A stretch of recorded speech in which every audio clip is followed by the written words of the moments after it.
Hi hello namaste welcome back to my channel Nareshwar explorer. Friends అందరూ ఉన్నారు, అందరూ బాగున్నారు అనుకుంటూ ఫ్రెండ్స్ నేను కలియుగ భూలోకం వైకుంటానంటే యాదాద్రికి వచ్చాను. మీకు తెలుసు 2024 లోపల మనకి ఎలాంటి అప్డేట్ చేస్తారు. ముఖ్యంగా మనకు యాదాద్రిని దర్శించుకోవడానికి వస్తే స్టేయింగ్ రూమ్ అకామిడేషన్ కానివ్వండి, అలాగే మనకు దర్శనం టైమింగ్స్ కానివ్వండి, అలాగే కళ్యాణకట్ట, అలాగే లక్ష్మీ పుష్కరిణి, అలాగే మనకు అన్నప్రసాదం, అలాగే మనకు లడ్డు కౌంటర్, ఎవ్రీథింగ్ అంటే టెంపుల్ దర్శించిన దగ్గర నుంచి మనకు ప్రతి ఒక్క అప్డేట్స్ అని ఈ యొక్క వీడియోలో వివరిస్తాను. ముఖ్యంగా నా ఛానల్ కొత్తగా చూస్తున్నట్లయితే ప్లీజ్ సబ్స్క్రైబ్ మా ఛానల్, సబ్స్క్రైబ్ చేసి పక్కన బెల్ ఐకాన్ చేస్తే మరిన్ని వీడియోస్ మరిన్ని అప్డేట్స్ మీకు వస్తాయి ఫ్రెండ్స్.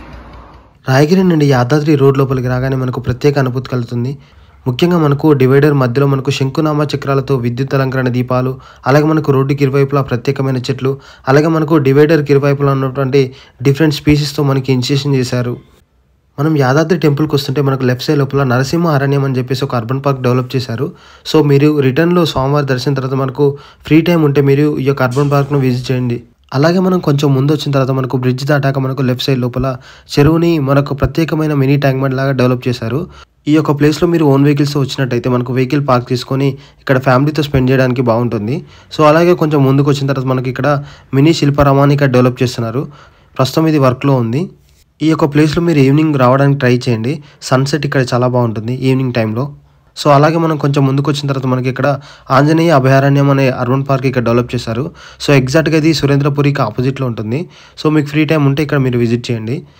సో మీరు అలా డైరెక్ట్ బస్సులో వచ్చినట్టయితే డైరెక్ట్గా న్యూ బస్ స్టాండ్కి తీసుకెళ్తారు. సో రిటర్న్లో మీరు ఓల్డ్ బస్ స్టాండ్కి ఇక్కడ తీసుకొస్తారు. సో మీకు డైరెక్ట్ న్యూ బస్ స్టాండ్ నుంచి కొండపైకి డైరెక్ట్ బస్సులు ఉంటాయి. సో మెయిన్గా మనం మెట్ల గాలిగోపురం దగ్గరకు వచ్చినప్పుడు కళ్యాణకట్ట, లక్ష్మీ పుష్కరిణి మనకు రైట్ సైడ్లో వెళ్ళాలి. సో ఎస్పెషల్లీ మనకు అకామిడేషన్కి వచ్చినట్లయితే ఇక్కడ నుంచి మనకు లెఫ్ట్ సైడ్లో 500 మీటర్ డిస్టెన్స్లో మనకు వైటీడీఏలో ఉన్నటువంటి లక్ష్మీ సదనం, నరసింహ సదనం కాటేజ్ ఉంటాయి. సో అలాగే మనకు ఈ యొక్క మెట్ల గాలిగోపురం నుంచి పైకి స్వామివారి దర్శనానికి మనకు మెట్ల ద్వారా మనం పైకి వెళ్ళొచ్చు. సో మనకు కొండపైన స్వామివారి యొక్క గుట్ట చుట్టూ మనకి ఇలా రేలింగ్తో ప్రత్యేకమైన డిజైన్తో మనకి ఇక్కడ గార్డెనింగ్ చేస్తున్నారు. సో మనకు ఈ యొక్క వైటీడీఏ కాటేజ్కి వెళ్ళే రూట్ లోపల మనకు చాలా ప్రైవేట్ లాడ్జెస్ కూడా ఉంటాయి. సో మనం ఎగ్జాక్ట్గా మనకి ఫ్లైఓవర్ కింద నుంచి లెఫ్ట్ సైడ్కి వెళ్తే మనకి ఇక్కడ నరసింహ సదనం అనే కాటేజ్ మనకు కనిపిస్తాయి. సో ఇందులోనే మనకు ఎస్పెషల్లీ అంటే ఎవ్రీ కాటేజ్ సంబంధించిన డీటెయిల్స్ అలాగే బుకింగ్స్ మనకి ఇక్కడ నుంచే చేస్తారు. మనకి ఇక్కడ రూమ్ కావాలంటే ఖచ్చితంగా మనకు ఫ్యామిలీకి మాత్రమే ఇస్తారు. Aadhaar card necessary. అలాగే మనకు ఇక్కడ ఆన్లైన్ పేమెంట్స్ లేవు. సో ముఖ్యంగా మనకు నరసింహ సదనంలో 336 అంటే 336 రూపాయలు మనకు రూమ్ లభిస్తుంది 24 అవర్స్కి. అలాగే లక్ష్మీ సదనంలో మనకు 560 రూపీస్ నుంచి మనకు 1000 రూపీస్లో మనకు లక్ష్మీ సదనంలో దొరుకుతాయి. సో అలాగే మనకు ఆండాల్ సదనంలో 700 రూపీస్ నుంచి మనకు 1000 రూపీస్లో మనకి ఇక్కడ ఆండాల్ సదనంలో దొరుకుతాయి. 3 రూమ్స్ ఉన్నటువంటి ఇండివిజువల్ రూమ్స్కి వచ్చేసి 1350 రూపీస్ అలా ఛార్జ్ చేస్తారు. సో అలాగే మనకు ఇండివిజువల్ గెస్ట్ హౌసెస్ కూడా ఉన్నాయి. సో మనకు 1500 నుంచి 3000 రూపీస్ అలా కాస్ట్ చేస్తారు. సో మనకి ఈ యొక్క సత్రాన్ని మనం ఆన్లైన్లో కూడా బుక్ చేసుకోవచ్చు. www.yadadri.temple.gov.in.comలో మనం ఆన్లైన్లో కూడా మనం అకామిడేషన్ బుక్ చేసుకోవచ్చు. సో మనకి ఇక్కడ ఈ యొక్క బోర్డు లోపల స్వామివారి పూజా కార్యక్రమాలు ఉదయం నుంచి రాత్రి వరకు ఉన్నటువంటి పూజా వివరాల గురించి ఇక్కడ మనకు బోర్డులో పొందుపరిచారు. సో ముఖ్యంగా మనకి ఇక్కడ స్టే చేయడానికి మనకు యాదాద్రి సత్రాలనే కాకుండా ముఖ్యంగా మనకి ఇక్కడ కుల సంఘ భవనాలు కూడా చాలా కట్టారు. సో మనకి ఇక్కడ మున్నూరు కాపు సంఘ భవనం, అలాగే మనకు దీనికి సంబంధించిన డీటెయిల్స్ మనకు ఈ యొక్క బోర్డులో పొందుపరిచారు. సో మనకు ఆ యొక్క సంఘ భవనాన్ని బట్టి మనకు అక్కడ రీజనబుల్ ప్రైస్లో మనకు అందులో పొందుపరిచారు. సో అలాగే మనకు రెడ్డి సంఘ భవనం, గౌడ సంఘ భవనం, వంజరి సంఘ భవనం, ఇలా మనకు చాలా భవనాలు ఉన్నాయి. సో మనకు ఈ యొక్క ఏ కాటేజ్లో కూడా మనకు బ్యాచిలర్స్కి రూమ్ ఇవ్వరు. సో ముఖ్యంగా స్వామివారి దర్శనానికి వచ్చినప్పుడు మనకు స్వామివారి గుట్ట అనే కాకుండా చుట్టూ ఉన్నటువంటి అంటే మనకు స్వామివారి గుట్ట చుట్టూ మనకు రింగ్ రోడ్ వేశారు.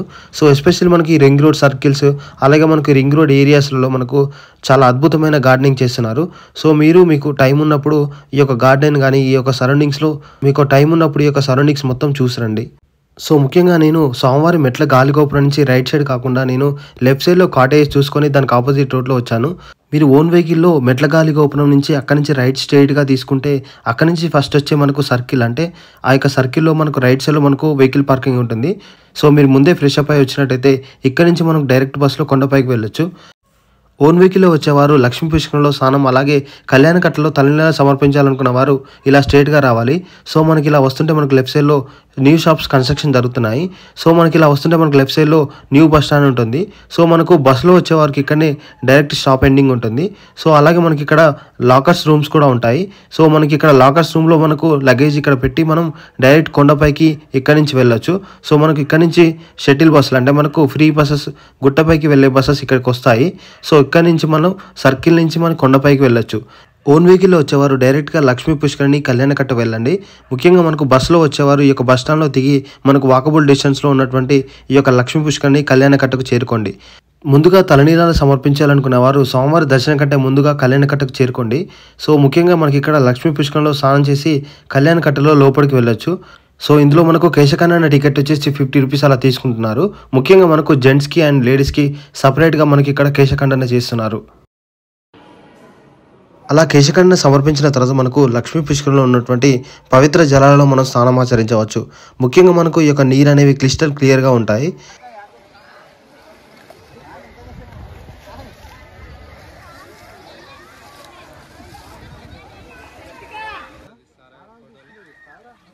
ముఖ్యంగా ఇక్కడ అన్నదాన సత్రం మనకు కళ్యాణకట్ట ఎడవ భాగంలో ఉంటుంది. సో ముఖ్యంగా మీరు ఎర్లీగా దర్శనం చేసుకుంటే 12 గంటల కల్లా మీరు అన్నదాన సత్రంకు చేరుకోండి. ఫ్రెండ్స్ ముఖ్యంగా మీరు న్యూ బస్ స్టాండ్ దాటిన తర్వాత మనకి ఇక్కడ ఫస్ట్ వచ్చేది మనకు డార్మెంట్ హాల్ ఉంటుంది. సో డార్మెంట్ హాల్ దాటిన తర్వాత మనకు లెఫ్ట్ సైడ్లోనే మనకు కళ్యాణకట్ట ఉంటుంది. దానికి ఎదురుగా మనకు లక్ష్మీ పుష్కరిణి అలాగే మనకు ఈ రెండు కవర్ చేసుకున్నాక మనకు లెఫ్ట్ సైడ్లోనే అన్నదాన సత్రం ఉంటుంది. సో ఎస్పెషల్లీ మీరు 12:30 నుంచి 2 వరకు మీరు వచ్చేలా చూసుకోండి. అన్నదాన సత్రం అనేది 12:30 నుంచి 2 వరకు ఓపెన్ చేసి వస్తారు. సో ఎగ్జాక్ట్గా నేను 2:05కి వెళ్ళాను. సో చాలా వరకు క్లోజ్ చేశారు. చాలామంది భక్తులు కూడా రిటర్న్ పంపిస్తున్నారు. సో మనకి ఇక్కడ ఎగ్జాక్ట్గా 5 మినిట్స్ అటు ఇటు అయినా కూడా మనకు అన్నదాన సత్రంలో స్వామివారి భోజనం అనేది లభించదు. సో మీరు ముఖ్యంగా 2 లోపు వచ్చి ఆ యొక్క అన్నదాన సత్రంలో భోజనం చేయండి. సో ఫ్రెష్ అప్ అయ్యాక మనకు న్యూ బస్ స్టాండ్ చేరుకుంటే మనకి ఇక్కడ నుంచి షటిల్ బస్సెస్ మనకు కొండపైకి వెళ్తాయి. సో ఎవ్రీ 5 మినిట్స్కి మనకు చాలా బస్సెస్ ఇక్కడ నుంచి ఉంటాయి. సో మనకి ఇక్కడ నుంచి మనం వెహికల్ పార్కింగ్ ఏరియాకి చేరుకుంటాము. సో అక్కడి నుంచి మనం ఘాట్ రోడ్లలో మనకు కొండపైకి బస్సులలో చేరుకోవచ్చు. సో ముఖ్యంగా మీరు స్వామివారి దర్శనానికి వెళ్ళేటప్పుడు లగేజ్ని మాత్రం కింద లాకర్స్లో పెట్టుకోండి. మొబైల్స్ మాత్రం మీ వద్ద తీసుకొచ్చుకోండి. సో కొండపైన మనకు మొబైల్ లాకర్స్ ఉంటాయి. సో మనం అందులో డిపాజిట్ చేసి మనం దర్శనానికి వెళ్ళొచ్చు. సో మన రిటర్న్లో వచ్చి మనం మొబైల్ లాకర్స్లో ఉన్న మొబైల్ తీసుకొని స్వామివారి సన్నిధిలో మనం పిక్స్ కూడా తీసుకోవచ్చు. కొండపైకి ఎలాంటి వెహికల్స్కు అలవ్ లేదు. ఎస్పెషల్లీ మనకు 4 వీలర్ అయితే 500 రూపీస్ పార్కింగ్ ఫీ చెల్లించి మనం కొండపైకి ఓన్ వెహికల్లో చేరుకోవచ్చు. సో మనం మొబైల్ డిపాజిట్ కౌంటర్లో మొబైల్స్ డిపాజిట్ చేసిన తర్వాత మనకు క్యూ కాంప్లెక్స్ ఉంటుంది. సో ఇక్కడి నుంచి మనం సర్వదర్శనం అంటే మన ఫ్రీ దర్శనం ఇక్కడి నుంచి వెళ్ళొచ్చు. ముఖ్యంగా మనకు క్యూ కాంప్లెక్స్ యొక్క పైభాగం నుండి మనకు కొండపైకి ఓల్డేజ్ పర్సన్స్ను ఫ్రీగా తీసుకొస్తున్నారు. సో అలాగే మనకు దర్శనం అయిన తర్వాత కూడా మనకు పై నుండి కింది భాగానికి మనకు ఫ్రీగా తీసుకొస్తారు. దీనికి యొక్క నార్మల్ చైర్ కార్ను మనకు సెంట్రల్ బ్యాంక్ ఆఫ్ ఇండియా మనకు దీనికి స్పాన్సర్ చేశారు. మనకు స్వామివారి దర్శించుకోవడానికి మనకు ఇలా బంగారు వర్ణంలో ఉన్న ప్రత్యేకమైన క్యూ లైన్లను ఏర్పాటు చేశారు. సో మనకు ఈ యొక్క క్యూ లైన్ నుంచి మనకు స్వామివారి దర్శనానికి మనం ఇందులో నుంచి వెళ్తాం. ముఖ్యంగా మనకి యాదాద్రి ప్రధాన ఆలయాన్ని 2.3 ఎకరాలలో అలాగే చుట్టూ విస్తీర్ణం మనకు 4.3 ఎకరాలలో ఈ యొక్క ఆలయాన్ని నిర్మించారు. ముఖ్యంగా మనం స్వామివారి దర్శనానికి వచ్చిన భక్తులకు క్షేత్రపాలకుడైన ఆంజనేయ స్వామివారి దర్శనం ముందుగా జరుగుతుంది. దాని తర్వాత మనకు ప్రధాన ఆలయంలో నరసింహ స్వామివారి దర్శనం జరుగుతుంది. మనకు ఆలయం లోపల మనకు వైష్ణవ సాంప్రదాయాన్ని విశ్వవ్యాప్తం చేసినటువంటి 12 మంది ఆల్వార్ల యొక్క విగ్రహాలను మనకు ముఖద్వారం ముందు ఉంచారు. అలాగే మనకు ఆల్వార్లు, ఆండాల్ అమ్మవారు, రామానుజాచార్యుల వారు అలాగే ఆంజనేయ స్వామివారు మనకు ఈ యొక్క ముఖ మండపంలో అంటే మనకు కింది భాగంలో ప్రముఖంగా మనకు కనిపిస్తారు.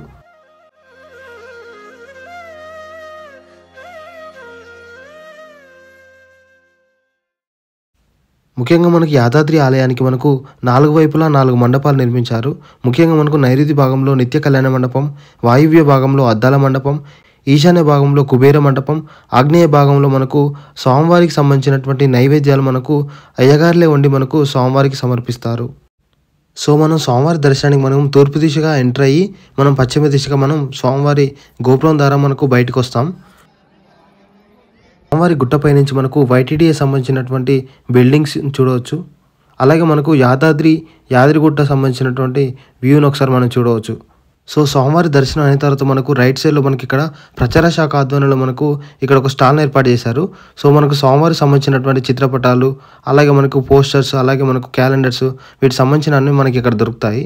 ముఖ్యంగా స్వామివారి ఫ్రీ దర్శనం టైమింగ్స్ వచ్చేసి మనకు ఉదయం 7 గంటల నుంచి 9 గంటల వరకు, అలాగే మనకు 10 గంటల నుంచి 12 గంటల వరకు, మధ్యాహ్నం 1 గంట నుంచి 3 గంటల వరకు, అలాగే మనకు 8 నుంచి 9 వరకు ఉంటుంది. సో ఎస్పెషల్లీ మనకు 12 గంటల నుంచి 1 వరకు మనకు విరామ సమయం ఉంటుంది. అలాగే మనకు 3 గంటల నుంచి 4 గంటల వరకు విరామ సమయం ఉంటుంది. సో ఈ యొక్క సమయాన్ని దృష్టిలో ఉంచుకొని స్వామివారి దర్శనానికి వెళ్ళండి. ఇక్కడ మనకు స్వామివారి సన్నిధిలో మనకు నిత్య దీపారాధన ఉంటుంది. ఇక్కడ స్వామివారి సన్నిధికి వచ్చి దీపారాధన చేయండి. స్వామివారి దర్శనం అయిన తర్వాత మనకు కింది దిగే ప్రదేశంలో మనకు రైట్ సైడ్ లోపల లడ్డు కౌంటర్స్ ఉంటాయి. ఇందులో మనకు దాదాపుగా 5 కౌంటర్స్ వరకు ఉన్నాయి. సో ఇందులో మనకు లడ్డు వచ్చేసి 30 రూపీస్, మనకు పులిహోర 20 రూపీస్, కేసరిబాద్ 30 రూపీస్, అలాగే మనకు మిల్లెట్ లడ్డు మనకు 40 రూపీస్ అలా ఉన్నాయి. సో మనకు ఒక పర్సన్కి అన్లిమిటెడ్ లడ్డూలు ఇస్తారు. సో మనకి ఇక్కడ లడ్డు కౌంటర్లో స్వామివారి లడ్డు తీసుకొని మనం కిందికి శివాలయంలోకి వెళ్ళొచ్చు. సో మనకు శివాలయంకి వెళ్ళే దారిలో మనకు లెఫ్ట్ సైడ్లో ఇక్కడ స్వామివారికి సంబంధించినటువంటి పట్టు వస్త్రాలు మనకి ఇక్కడ అమ్ముతున్నారు. సో ఇక్కడ మీరు ఒకసారి చూడండి. స్వామివారి దర్శనం తర్వాత మనకు శివాలయంలో ఉన్నటువంటి మహాశివుని కూడా దర్శనం చేసుకోండి. మనకి ఈ యొక్క శివాలయాన్ని కూడా చాలా అద్భుతంగా నిర్మించారు. మనకి ఇక్కడ నందీశ్వరుని ఇక్కడ చూడవచ్చు. భక్తులకు ఇబ్బంది కలగకుండా మనకు మెట్లు దిగే ప్రాంతంలో మనకు పైన రూఫింగ్ చేయించారు. సో అలాగే మనకు కింది భాగంలో మనకి ఇక్కడ స్టాల్స్ కూడా చూడవచ్చు. సో ఇక్కడ మనం స్టాల్స్ చూసుకొని మనకి ఇక్కడ శ్రీ ఆంజనేయ స్వామివారి టెంపుల్ కూడా ఉంటుంది. సో మనకి ఇక్కడ స్వామివారి దర్శనం చేసుకొని మనం కిందికి మళ్ళీ వెళ్ళొచ్చు. ముఖ్యంగా మనకు పైనుంచి ఒకసారి వ్యూ చూడండి. స్వామివారి దర్శనం తర్వాత మనకు పశ్చిమాన ఉన్నటువంటి మరొక కొండపైన మనకు 250 ఎకరాల్లో 250 కాటేల నిర్మాణం కోసం మనకు టెంపుల్ సిటీని నిర్మిస్తున్నారు. చాలా అద్భుతంగా మనకు గార్డెనింగ్ చేస్తున్నారు. రీసెంట్ వర్క్స్ అనేవి జరుగుతున్నాయి. సో మీకు ఫ్రీగా ఉన్నప్పుడు స్వామివారి దర్శనం తర్వాత మనకు ఈ యొక్క ప్లేస్ని విజిట్ చేయండి. చాలా పీస్ఫుల్గా ఉంటుంది. ఈ యొక్క కొండపై నుంచి మనకు కింది చూస్తే మనకు ఇక్కడ వ్యూ చూడవచ్చు. విష్ణు పుష్కరిణి, ఇక్కడ స్వామివారి కైంకర్యాల కోసం మనకు ఈ యొక్క నీటిని ఉపయోగిస్తారు. ఇక్కడ మనం స్వామివారి దర్శనం తర్వాత మనకు చూడవలసిన ప్రదేశాలు వచ్చేసి మనకు సురేంద్రపురి, అలాగే మనకు లోటస్ టెంపుల్. మీకు టైం ఉంటే మనకు సురేంద్రపురి చూడడానికి మనకు దాదాపుగా మనకు 4 అవర్స్ వరకు పడుతుంది. సో ఎర్లీ మార్నింగ్ వచ్చేసి స్వామివారి దర్శనం చేసుకున్న తర్వాత మనకు సురేంద్రపురిని కవర్ చేసుకోవచ్చు. సో అలా యాదాద్రిలో అన్ని విజిట్ చేసిన తర్వాత మనకు మినీ ట్యాంక్ బండ్ దగ్గర రాగానే మనకి ఇలా రైట్ సైడ్లో గుర్రపు బగ్గీలు కనిపిస్తాయి. సో ఇది 1 సైడ్కి వచ్చేసి అలా 100 రూపీస్ అలా ఛార్జ్ చేస్తారు. సో అలాగే సన్సెట్ కూడా చూసి రిటర్న్లో జాలీగా వెళ్ళొచ్చు. ఫ్రెండ్స్, మీకు ఈ వీడియో నచ్చిందని ఆశిస్తూ మరిన్ని వీడియోస్ కోసం నా ఛానల్ సబ్స్క్రైబ్ చేయండి. మీకు ఎలాంటి డౌట్స్ ఉన్నా నా కామెంట్ బాక్స్లో కామెంట్ చేయండి. అలాగే మనకు మేడానికి సంబంధించిన లేటెస్ట్ వీడియో నా ఛానల్లో ఉంది, ఒకసారి చెక్ చేయండి. Thank you for watching.